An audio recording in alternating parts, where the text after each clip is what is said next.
Gênesis 19, 1 a 11.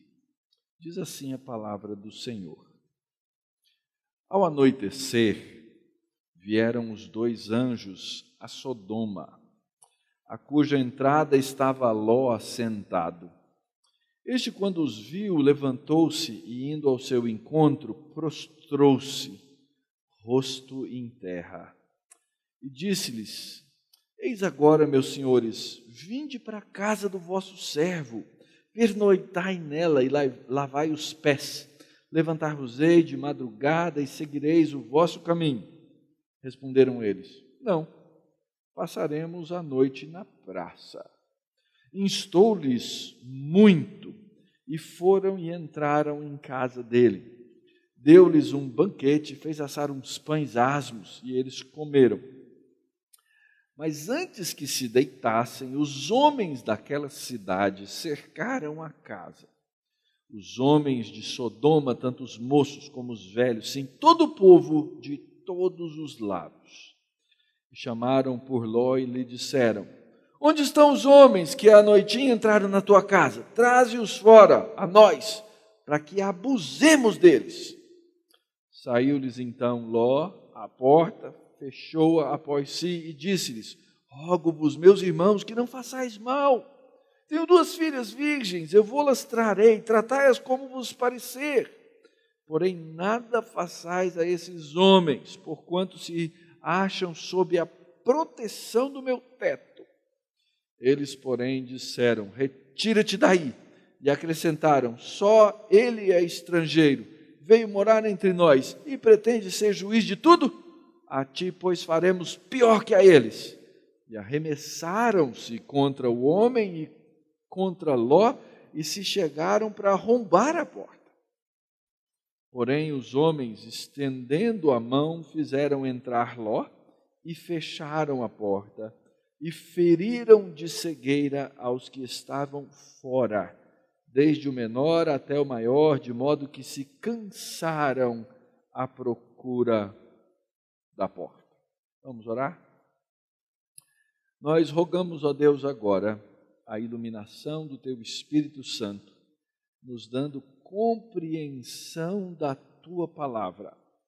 Nós, ó Deus, tenhamos a alegria de poder perceber a Tua verdade, apesar de perceber ao mesmo tempo que essa verdade a respeito da humanidade é tão dura e os homens podem ser tão maus.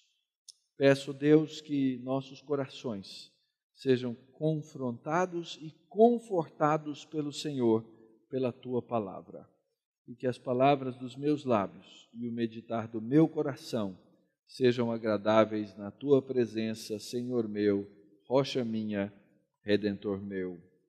Amém. A Bíblia tem muitas histórias e algumas delas são estranhas, não? Essa é uma delas.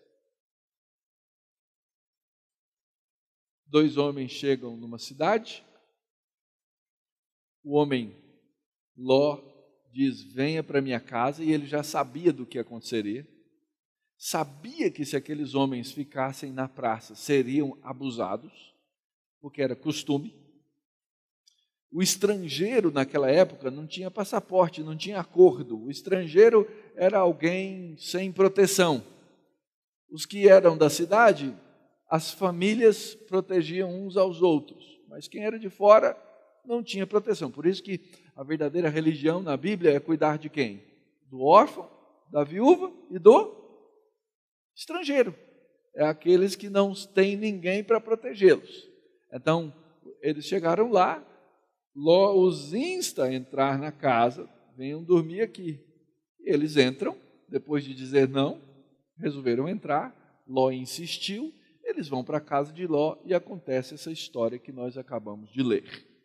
A grande pergunta é como é que eu entendo essa história no plano da redenção de Deus. Nós sabemos que o livro de Gênesis, ele começa a nos contar e a narrar para nós como é que Deus salva o homem. Ao mesmo tempo, o livro de Gênesis nos narra como é que Deus traz juízo sobre o homem. E mostra que o homem Muitas vezes, ao receber o juízo, ele o recebe porque ele tornou-se aquilo que Deus disse que ele se tornaria se eles comessem daquele fruto da árvore do conhecimento do bem e do mal. Vocês lembram como é que funcionava? Deus falou lá no Jardim do Éden, tem essa árvore, que é a árvore da vida. Vocês podem comer à vontade. Tem essa outra árvore aqui, que é a árvore do conhecimento do bem e do mal. Não comam dessa árvore, porque no dia em que vocês comerem dessa árvore, vocês vão morrer, certamente morrerás, foi o que disse Deus a nosso primeiro pai, Adão. E eles comeram. E eles tornaram-se esses conhecedores do bem e do mal. O problema é que eles agora não sabiam lidar com o mal. E o mal lhes domina. O ser humano é dominado pela maldade. O ser humano é dominado pela perversão. O ser humano caiu nesse estado que nós chamamos na teologia de depravação total.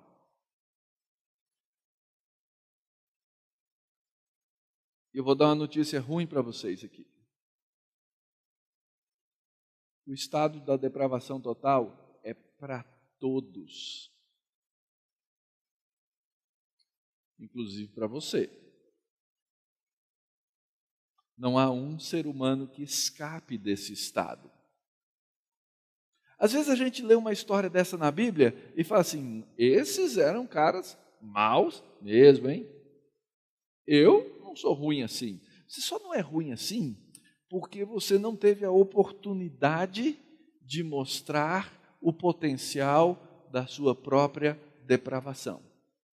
Então Deus te colocou num ambiente, numa cultura, num lugar que te cercou de valores diferenciados e que te ajudaram a não chegar nesse ponto. Mas esse texto nos fala do potencial do homem para o mal. E aqui, queridos, vem uma primeira lição. Nós temos que entender quem nós de fato originalmente somos, que nós carregamos esse que se chama o pecado original, essa capacidade de fazer o mal e a incapacidade de fazer o bem que agrade a Deus. Essa é a situação da humanidade toda. Aliás, eu costumo dizer que sempre que você lê na Bíblia e tem alguém fazendo alguma coisa ruim e você quer se encaixar naquela história, eu sou o cara ruim, eu não sou o cara bom da história. Eu sou o lado negativo da história, porque eu faço parte dessa condição e dessa situação de depravação. E a história da Bíblia e a história de Gênesis, ela nos relata o desenvolvimento da maneira como Deus nos salva. E como Deus salva homens que são perversos, como nós mesmos somos, ou a maneira como Deus deixa de salvar homens perversos, como aqueles que eram os habitantes de Sodoma e de Gomorra. Essa história especificamente está dentro de uma série de histórias que começam no capítulo 12 de Gênesis. Nós já vimos algumas partes dela. É a história de Abrão, que depois vai se tornar Abraão. Um homem que Deus tira do meio da idolatria e diz, Abrão, eu vou fazer de você uma bênção. Eu vou fazer de você alguém que vai abençoar todas as famílias da terra. E aqui vem a segunda notícia e a ótima notícia. É que Deus pega homens que são totalmente depravados e os salva. E se hoje nós nos encontramos na condição de salvos, a única razão pela qual nós aqui nos encontramos é porque Deus usou da sua misericórdia e da sua graça sobre a nossa vida. E Deus então nos tira da miséria da morte, nos tira da miséria do pecado, nos tira da miséria da perdição e nos chama para andar com Ele. Foi isso que Ele fez com Abraão. Tirou Abraão do meio da terra da idolatria e chamou Abraão para andar com ele. E aí então, a partir do capítulo 12, a gente vai vendo a história de Abraão. Um homem cheio de pecados, um homem cheio de misérias, um homem que é desafiado por Deus a caminhar pela fé na presença de Deus, e Deus o salva. Não que Abraão, a partir do momento em que ele é chamado por Deus, viva uma vida perfeita. Aliás, Deus precisa voltar a Abraão várias vezes para corrigir o rumo, para acertar o rumo. Aliás, nós vimos isso em Gênesis capítulo 17, algum tempo atrás. Abraão estava vivendo uma vida contra o preceito, contra o mandamento, contra a orientação de Deus. Deus lhe aparece, se você olhar aí no capítulo 17, e diz: Abraão, eu sou todo-poderoso. Anda na minha presença e ser perfeito. Deus o chama para viver uma vida de retidão. E aí, então, a última exposição, nós vimos o capítulo 18. A primeira visita no capítulo 17, Deus confronta Abraão. No capítulo 18, se você abrir aí sua Bíblia, o Senhor aparece na casa de Abraão com 2 anjos, e faz uma visita cheia de graça para mostrar para o mundo que ele é amigo de Deus.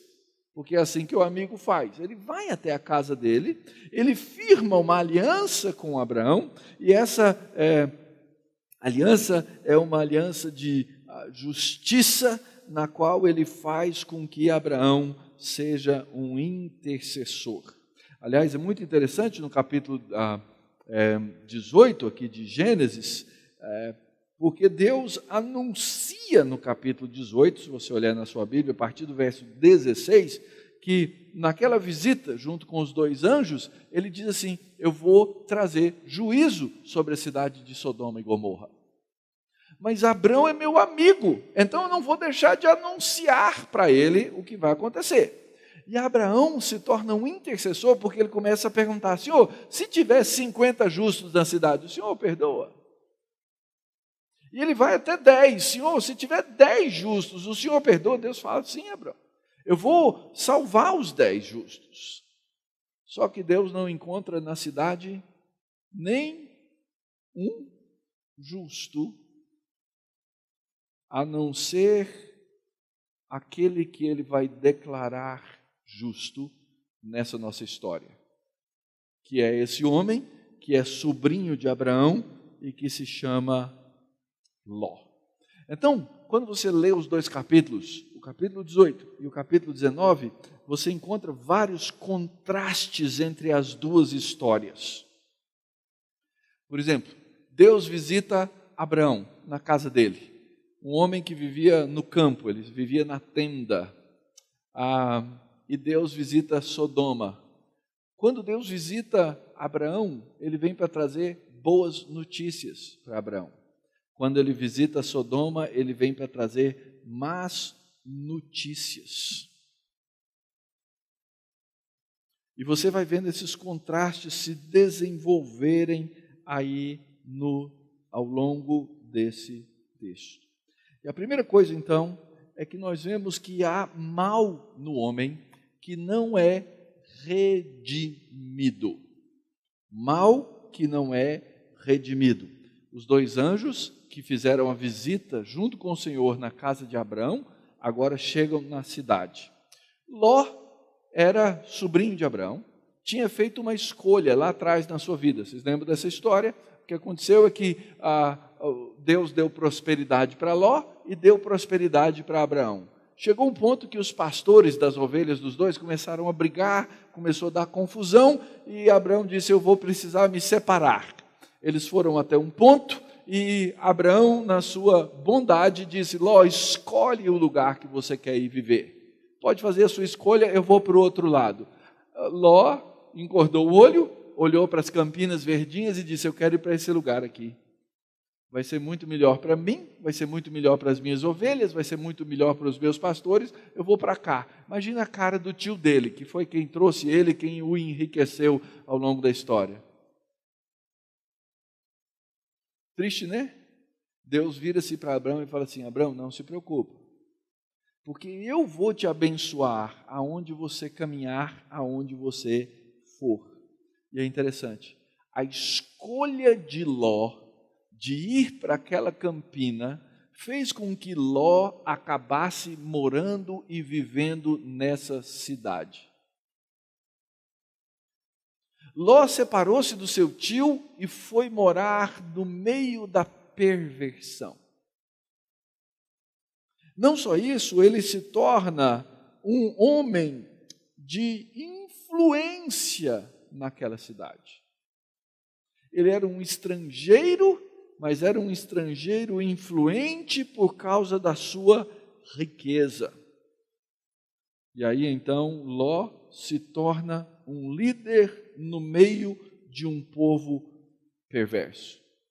Os crimes que aconteciam ali naquela cidade se tornaram notórios e estão claros aqui também no nosso texto. Eles eram praticantes da homossexualidade, achavam isso comum, achavam isso bonito, achavam isso interessante e se entregavam para isso. A história é muito clara em dizer que chegaram na casa de Ló gente de todo lado. Homem velho, homem novo, jovem, todos chegaram naquele ponto para isso. Eles eram adeptos da prática do rapto, porque para fazer isso eles queriam raptar aqueles homens. Eles eram adeptos desse tipo de opressão arrogante. Não é isso que fica claro no texto? Arrogância clara. Manda aí, se você não mandar, a gente faz com você também. Eles eram conscientes dessa e praticantes desse tipo de crime, de pecado que certamente afronta a Deus. Essa era uma marca dessa cidade na qual aquele homem, que deveria ser homem de Deus, seguidor do Senhor, acabou vivendo no meio daquele povo e daquela maneira. Ló estava naquele lugar. O texto diz que os homens chegaram à cidade ao anoitecer. Ló sabia quem eles eram. Se você observar no versículo 1, o texto diz assim: indo ao seu encontro, prostrou-se de rosto em terra. Ló não ia se prostrar de rosto em terra se ele não reconhecesse, se ele não percebesse que esses dois personagens da história eram personagens divinos. E ele sabe, é por isso que ele insta, é por isso que ele insiste que aqueles homens entrem para a sua casa, porque ele já conhecia o costume daquela cidade. Ló faz uma boa coisa, ele pratica o quê? Hospitalidade. A hospitalidade é uma ordem bíblica. Ló então os chama, coloca-os para dentro de casa, dá para eles um banquete, mostrando que Ló era diferente em algumas coisas dos seus vizinhos. Ele chama aqueles dois anjos que aparecem ali de meus senhores. É óbvio que ele então reconhece essa situação e ele antecipa aquilo que os seus concidadãos iam fazer. Oferece aquela refeição e eles então estão ali no meio da festa, estão ali no meio do banquete, quando aqueles homens aparecem com essa, não é uma proposta, né, mas é uma decisão insistente. Da mesma maneira com que Ló insistiu que eles entrassem para sua casa, aqueles homens da cidade insistem que eles os coloque para fora. Então essa é a situação que nós encontramos aqui no texto, que leva a coisas terríveis, não? Ló se encontra numa encruzilhada. Ele pensa assim: se eu não abro a porta, eles entram e tomam esses homens e abusam de todo mundo. Ele sai para fora e ele a gente olha para o impensável. O que Ló propôs? Eu tenho 2 filhas virgens. Eu dou as minhas filhas, vocês fazem com elas o que vocês quiserem. Mas eu não posso mandar esses 2 que eu coloquei para dentro da minha casa, que são seres divinos. Queridos, isso pode acontecer conosco, dependendo das situações nas quais nós nos colocamos. A escolha de Ló o colocou nessa situação e nesse dilema, a ponto dele propor um pecado no lugar de outro pecado. Não, pega as minhas filhas, leva as minhas filhas no lugar desses 2 homens. Eu não queria estar nessa situação, eu não queria ter que viver uma coisa dessa, mas Ló havia feito uma opção na sua vida de viver no meio desse povo dessa maneira. E ele está aqui agora pagando as consequências da sua opção, da sua escolha. Eu fico pensando se nós não fazemos a mesma coisa no mundo, na cultura e na sociedade na qual nós vivemos. O que aconteceu conosco, cristãos, irmãos? Nós simplesmente, ao longo da história, nós fomos cruzando os nossos braços e nós fomos dizendo para os outros, olha, vocês tomam conta aí da cultura, vocês tomam conta aí da cidade, vocês tomam conta aí do governo, vocês dão conta de fazer isso, nós vamos viver nas nossas 4 paredes aqui, fechados na nossa igrejinha, protegidos por elas, Deus vai cuidar de nós. E nós estamos chegando a um ponto, queridos, na nossa cultura e na nossa sociedade, em que nós corremos o risco de ter leis que vão nos obrigar a determinadas coisas que a palavra de Deus proíbe. Interessantemente, inclusive a respeito do pecado da homossexualidade. Ninguém pensaria 20 anos atrás que chegaríamos ao ponto que estamos chegando hoje na nossa cultura. Pode ser que daqui a um tempo eu não possa mais sequer pregar esse sermão sem ser ameaçado de ser levado à cadeia. Talvez eu devesse dizer, reverendo Wagner, não publica esse sermão não, porque eu estou me arriscando aqui. Porque amanhã depois eu vou ser acusado de quê? O que hoje se propaga e se fala aí para todo lado? É homofobia. Você está instigando ao ódio. E essas são escolhas que nós como igreja fizemos nas gerações passadas ao nos omitir da vida pública. Nós simplesmente dizemos que os outros façam, que eles façam como quiserem. Nós não temos nada a ver com isso. Percebem que há um certo sentido no qual a nossa escolha de não nos envolver na cultura e na nossa sociedade vai trazer sobre nós consequências. Cerca de poucas semanas atrás, num dos países que já foi conhecido como um grande país cristão na face da terra, que são os Estados Unidos da América, no estado da Califórnia, esteve à beira de passar uma lei, à beira, mas foi por muito pouco, estava nos últimos estágios, o proponente resolveu pensar melhor, na qual as escolas cristãs da Califórnia teriam que fechar as suas portas, por causa das suas normas de conduta, porque nós prezamos a pureza sexual e isso está escrito nos documentos da escola. Nós queremos que os nossos alunos vivam dessa maneira e dessa forma. Essa lei ia proibir com que eles fizessem dessa forma.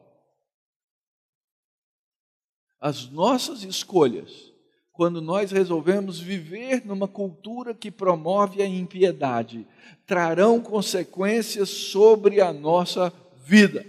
Lá atrás nós não falamos contra os problemas das drogas e hoje nós vivemos as consequências dos problemas das drogas. Certos países simplesmente disseram assim, vamos liberar Nós tivemos há pouco tempo, e acredito que vários outros, um presidente que dizia, não, vamos liberar a droga, vai resolver o problema.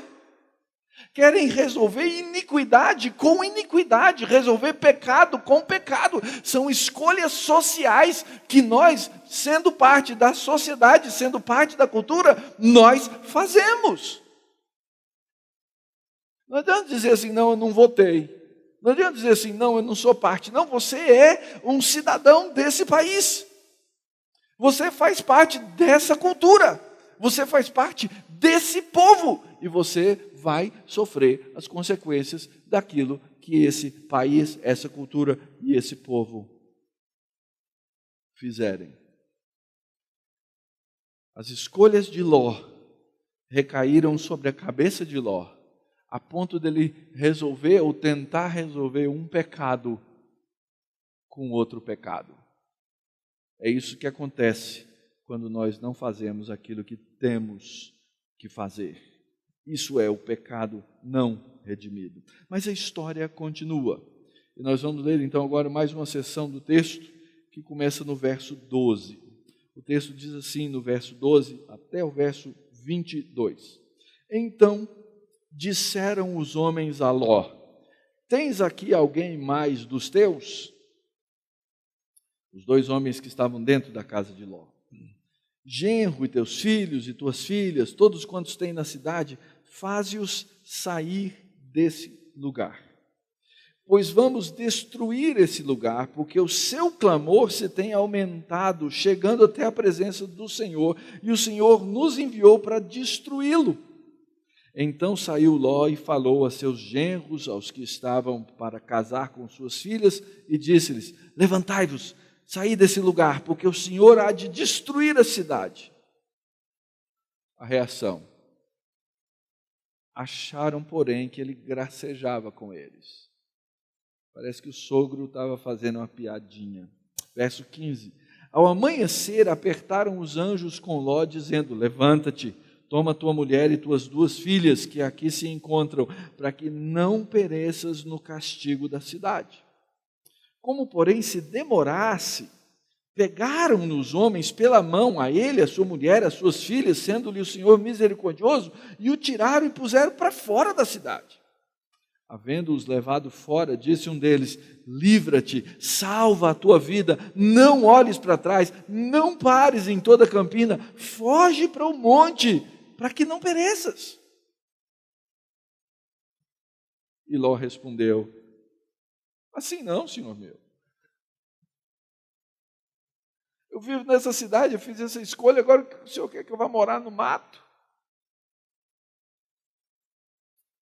Eis que o teu servo achou mercê diante de ti, e engrandeceste a tua misericórdia que me mostraste, salvando minha vida. Não posso escapar no monte, pois receio que o mal me apanhe e eu morra.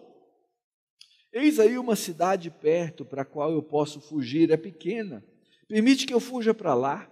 Porventura não é pequena, e nela viverá a minha alma. Disse-lhe: quanto a isso estou de acordo, para não subverter a cidade de que acabas de falar. Apressa-te, refugia-te nela, pois nada posso fazer, enquanto não tiveres chegado lá. Por isso se chamou Zoar, o nome da cidade. Vamos voltar a nossa história ao episódio. Então Ló sai à porta, propõe que as filhas sejam entregues, os dois seres divinos, os dois anjos, pegam Ló, puxam ele para dentro e trazem uma cegueira sobre aquelas pessoas na cidade. De maneira que eles não conseguem mais achar a porta da casa de Ló para cometer a loucura que eles querem. Então, agora, dentro da casa, os homens falam: Ló, tem mais parente seu aqui na cidade? Quem vai casar com a sua filha, já está prometida e tal. Ele falou: tem. Ele vai chamá-los, eles acham que Ló está fazendo uma brincadeira. A noite passa, o tempo passa, e os anjos então agora apertam a Ló. Vamos logo, vamos correr, porque a destruição vai vir, mas eu não posso fazer isso antes que você saia da cidade. Então, a ordem dos anjos para Ló é que ele fuja da destruição. E o que a gente vê aqui é a salvação de um homem hesitante, não é? Vamos embora! Não, Senhor, eu gosto tanto da minha casa, eu gosto tanto das minhas coisas, eu gosto tanto do que está aqui, eu vou perder tudo. Eu tenho prestígio, apesar do que aconteceu hoje à noite, eu ainda acho que eu consigo recuperar o meu prestígio, acho que ainda consigo recuperar as minhas coisas. Ele diz, nós vamos destruir essa cidade. E aí então, Deus, ou os anjos, pegam Ló, a esposa e as filhas, levam até a porta e digam, fuja, fuja. A ordem é séria, é uma ordem forte, é um aviso para alguém que precisa destruir da perdição e da morte. E Ló ainda barganha. Mas eu gosto tanto da minha vidinha aqui, será que eu não posso ir para outra cidade? Eu tenho medo nas montanhas, na caverna, sei lá, se não aparece de noite o lobo mau. Percebem a ironia? A história tem ironias. Deus está tirando Ló da cidade que vai ser destruída. Diz, vai para esse lugar que eu estou mandando. E Ló fala assim, mas eu não vou morrer lá não? Deus está dizendo para ele, Ló, se eu estou te salvando do meio da cidade, do meio da corrupção e da morte, eu não posso te salvar lá também. Mas Deus permite, os anjos permitem que ele vá para aquela outra cidade, que é Zoar, não é? E aí então Deus diz que não vai então destruir aquela cidade, porque Deus é um Deus gracioso. Então essa segunda parte da história, queridos, ela mostra a salvação de um pecador hesitante. Alguém que hesita em receber de maneira plena a salvação. E a minha pergunta para você nessa altura é o seguinte, isso não é você também? Deus já não te salvou? Volta e meia você não olha lá de volta para Sodoma um pouquinho? Você não contempla a sua vida de pecado? Você às vezes não se entrega a ela? O fato é que Deus salva hesitantes. Deus, na sua grande misericórdia, salva e livra aqueles que não queriam ser salvos. Até que queiramos. Até que queiramos. Deus nos ensina a amá-lo. Deus nos ensina a apreciá-lo pela salvação. Mas existe um tempo em que as pessoas olham para trás e contemplam a sua própria vida de pecado e dizem assim, mas era tão bom aquilo, como se pudessem de fato encontrar plena satisfação nessas coisas que já viveram, sabendo que não podem. Tem uma pessoa lá na nossa congregação que converteu-se recentemente. É muito interessante conversar com esse irmão. Ele é irmão, mas ele ainda tem muitas lutas com a sua velha vida, com a ira, muita ira, raiva de coisas que Deus permitiu que ele passasse no passado, desejo de voltar aos vícios, pecador hesitante, mas um salvo hesitante. Deus salva e livra aqueles, até mesmo aqueles que hesitam. E finalmente chegamos no verso 23 do texto. E a gente vê aí então os efeitos do pecado. Verso 23 até o verso 29 diz assim: saía o sol sobre a terra quando Ló entrou em Zoar. Então fez o Senhor Jeová chover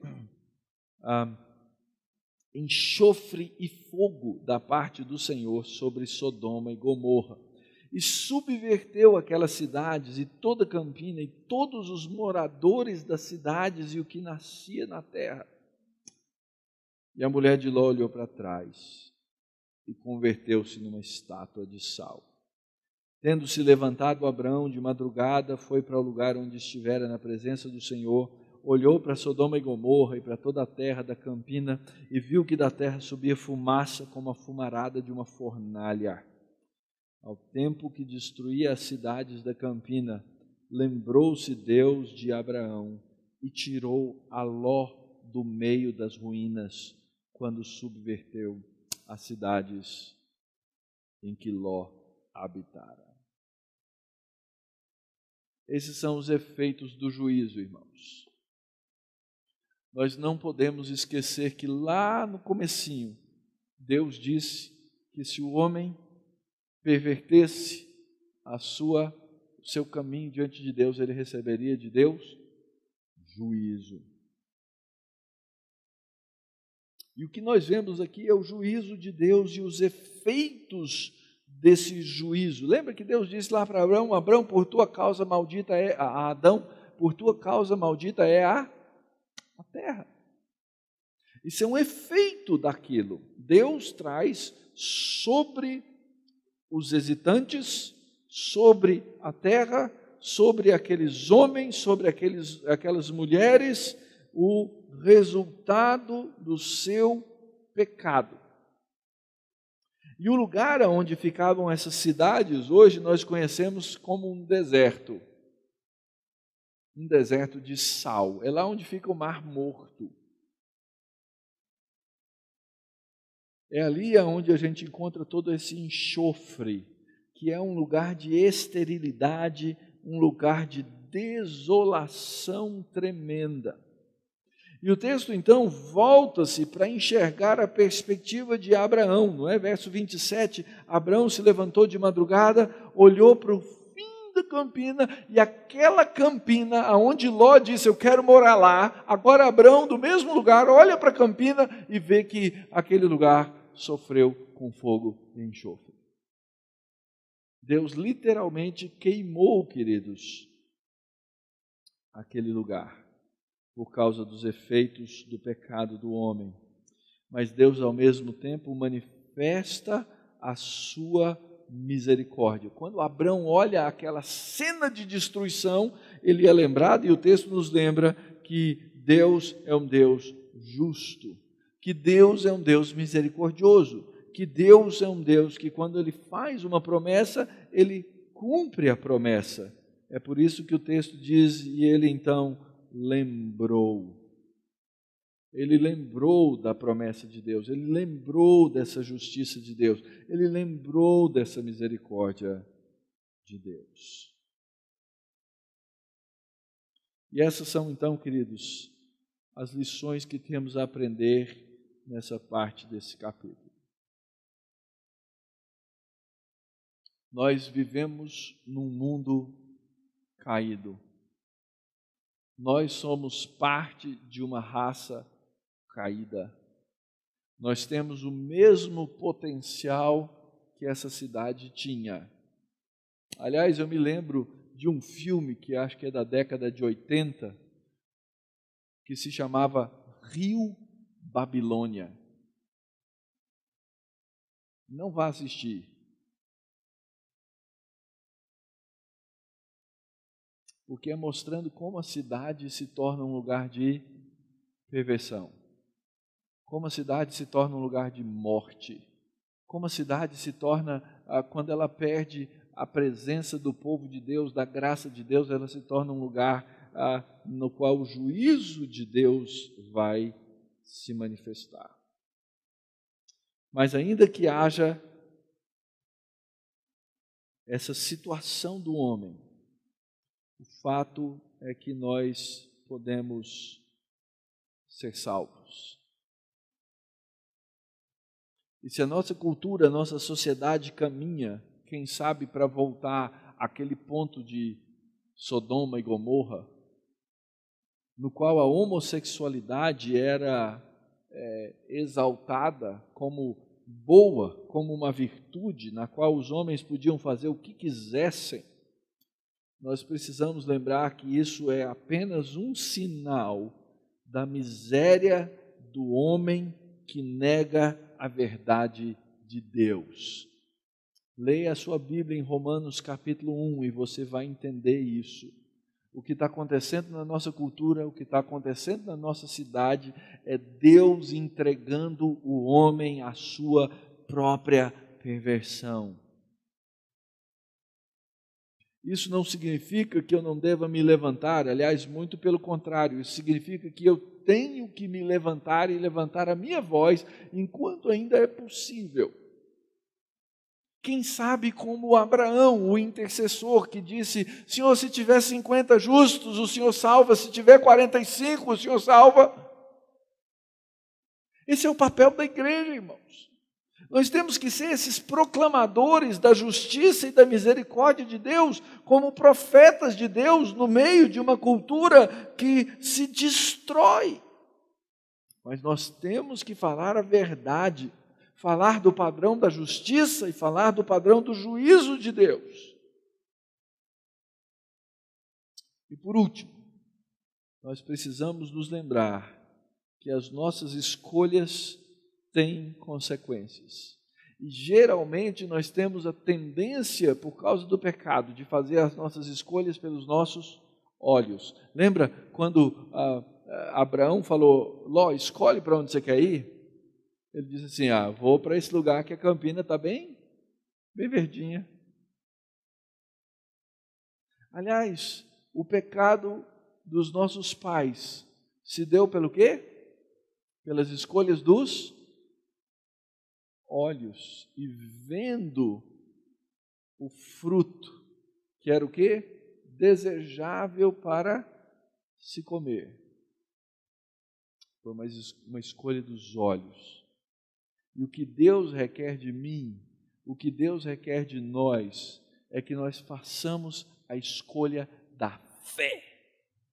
E a escolha da fé significa obedecer a palavra de Deus. E nós vamos fazer isso. Então, essas coisas hoje estão diante de você. E o que Deus nos diz é que nós devemos escolher a fidelidade dele mesmo. Mesmo que você não veja evidência, mesmo que as coisas não pareçam assim muito legais ao seu lado, mesmo que as coisas estejam difíceis, Deus quer que você creia na palavra dele, porque ele é o Deus fiel.